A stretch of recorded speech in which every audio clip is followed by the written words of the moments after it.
ശരിക്കും സോപാന സംഗീതം എന്ന് പറയുന്നത് ക്ഷേത്ര കലയാണല്ലോ.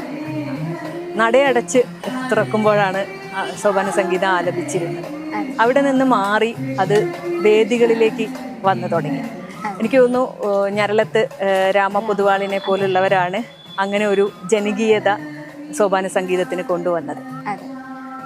പണ്ട് എന്നല്ല, സോപാന സംഗീതം എന്ന് പറഞ്ഞാൽ ക്ഷേത്രത്തിന്റെ ചടങ്ങിന്റെ ഭാഗമായിട്ട് നടയടച്ച് പൂജകളുടെ സമയത്ത്, അപ്പം പ്രധാനമായിട്ടും 5 അടച്ചു പൂജകളാണ്.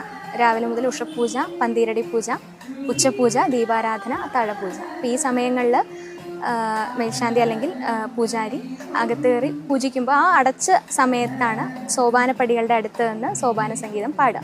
അപ്പം അതിൻ്റെ ഉദ്ദേശം അവിടെ നിന്ന് തൊഴുന്ന ഭക്തജനങ്ങളുടെ മനസ്സിനെ ദേവനിലേക്ക് അല്ലെങ്കിൽ ദേവിയിലേക്ക് എത്തിക്കുക എന്നുള്ളതാണ് ഒരു സോപാന ഗായകൻ്റെ അല്ലെങ്കിൽ ഗായികയുടെ ഉദ്ദേശം, പാടുന്നതിൻ്റെ ഉദ്ദേശം. അപ്പോൾ ഇടയ്ക്ക്